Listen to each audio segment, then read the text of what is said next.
We begin this morning with the latest on last night's shooting near the White House. Secret Service agents shot and killed a gunman who opened fire near a security checkpoint. The shooting happened shortly after 6 p.m. at 17th Street and Pennsylvania Avenue Northwest, just a few hundred feet from the White House. President Trump was there at the time, but was, quote, not impacted. That's according to the Secret Service. A bystander was shot during the gunfire exchange and was rushed to a nearby hospital in serious condition, we're told. It is unclear whether that person was struck by the gunman or a responding officer. No Secret Service personnel were injured during the shooting. Sources tell MS Now the suspect is identified as 21-year-old Nasir Best, who had previous encounters with the Secret Service last summer and was ordered to stay away from the White House. Sources say the gunman had a history of mental health issues. Multiple journalists working at the White House Saturday reported hearing gunshots and were told to seek shelter inside the press briefing room. More than 24 shots were captured on video by ABC News as senior White House correspondent Selena Wang was doing a report. That President Trump has said a deal is close, only for the two sides to remain far apart. No.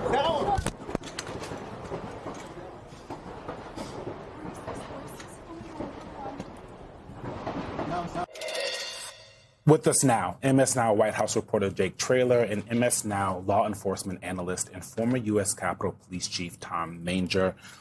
Jake, I want to start with you. Thank you both for joining us. This is just a couple of weeks after the White House Correspondents' Dinner. What's going on in the White House? What are they saying? The president was there and immediately started turning to a refrain that we've heard from him many times. Yeah, that's right. There's a sense right now, Eugene, inside the White House of resiliency, something we've seen before in similar situations, unfortunately, with this White House and with this president. But it is notable, as you mentioned, how quickly, in the president's first public reaction to the shooting that took place, his immediate pivot to the ballroom, saying that the national security of the country demands it. I will say, though, the White House has had a couple go-rounds of instances like this. They have learned how to capitalize on the moment and how to make the most of these events that are obviously horrific and something no one wants to experience.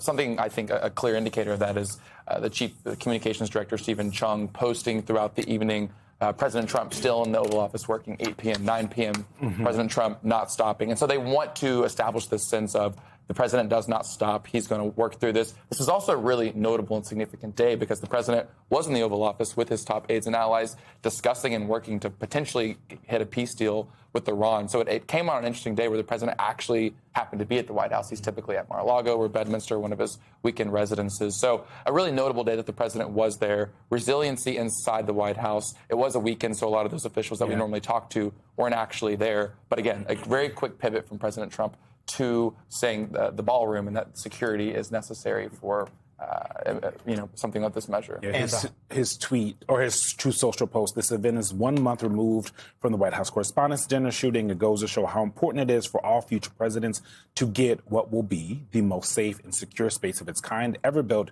in Washington, D.C. The national security of our country demands it. I'm not exactly sure why he would be in the ballroom if there was a shooting a couple blocks from the White House, but I digress. A whole different conversation. Tom, let's have you put on your hat as the former police chief of the U.S. Capitol.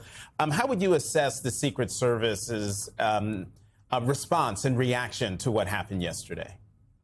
Well, I think it went exactly as they plan, as they train. With this heightened environment, every protection agency, and in D.C., it's primarily the Secret Service, it's the Capitol Police for Congress, it's the U.S. Marshal Service for all the judges. They plan for these kinds of events. And because of the heightened threat environment that we're in, because the number of threats that are coming in against the executive branch, against members of Congress, against the judiciary. So this is the kind of thing that the Secret Service trains for, plans for. This is the way it's supposed to work. We've talked before about the fact that there are rings of security. There are layers of security. And this is like the outer layer for the Secret Service. And this individual did not get past that outer layer. And this is just the outer layer that the public can see. There are strategies and things built into these rings of security. Some are obvious, some can be seen, some you would not be aware of until they had to activate. So this went as, I mean, it's a very tragic, unfortunate incident, but it went as the Secret Service plans. Yeah, and we should note actually that the 21-year-old shooter is someone who had previous encounters with the Secret Service as recently as last summer, and actually had an order to stay away from the White House, along with a history of mental health issues. But Jake, I'm just wondering if you can sort of take a step back and speak a little bit more broadly about whether or not there have been any at least noticeable changes implemented with security protocol. I actually noticed that the other day when I was going in through White House security, or when I was actually leaving, a Secret Service officer said to me, make sure you put your pass away, don't wear it on your neck, which I thought was sort of an interesting comment, that they don't want people outside of the perimeter going around wearing a White House pass. I'm not exactly sure for what reasons, along with more gates that are now stacked up at the entrance. But is there anything that you've noticed or you've been told about sort of the difference between now and pre-White House Correspondents' Dinner? Yeah, what's crazy, Jackie, is that, I mean, that was only, about a month ago? And so a lot of the conversations I've been having with White House officials have essentially alluded to the fact that there's still a lot of internal investigations and potential plans to beef up security in the near future. I think some of those plans maybe hadn't even fully been implemented yet before this happened as well. Where this took place, is a really interesting spot. It's essentially where all the press and special guests enter into the White House. Civilians can be essentially right around where the shooting itself took place. And so I just think that's notable. This is an area, as was mentioned, that was hundreds of yards still away from the actual White House itself. But this comes at a time as the White House is actively grappling with, in these instances, even if it's hundreds of yards away, there's still a person who's mentally unwell that chooses to do something like this. How exactly do they, exchange or interact with a person of that sort? I don't think there's any firm security measures that they have reestablished since the White House Correspondents' Dinner just yet. I've noticed similarly, and just maybe anecdotally, that there have been maybe more crackdowns on just being specific. I've normally show my badge once or twice before entering the premise. I feel like every guard I've passed in the past month or so has asked to see that badge multiple times to show it clearly before entering. But folks I talked with at the White House just last night said that the internal reviews and investigations going on, this will likely couple right into that as they continue to try and make things more safe for the future. Chief Manger, I want to throw up a list of recent political violence our team put together for us this morning.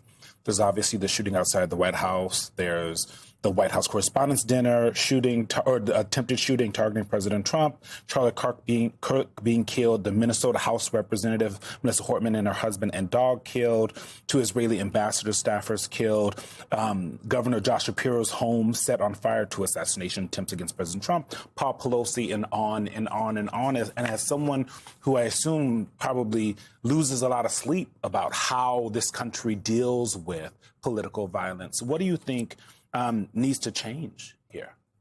Well, the first thing that needs to change is the rhetoric that elected officials themselves use. When I was the police chief at the Capitol, every time I testified in front of Congress about this heightened threat environment, about the number of threats that were coming in against members of Congress, I talked about the fact that this all starts with the words and the things that go on social media, that find their way to the internet, and that people can just get all worked up. In fact, get radicalized. And this is of the incidents that you mentioned. These are folks that are would be classified as right-wing extremists and left-wing extremists. So, any time that you have this kind of heightened threat environment, people have to tone down the rhetoric and not give more ammunition for people to get worked up about, to people to, decide to vilify people on this side or that side. And I find that it's the elected officials that, they all claim they want to, tone it down, but then they don't. So it's got to start with them.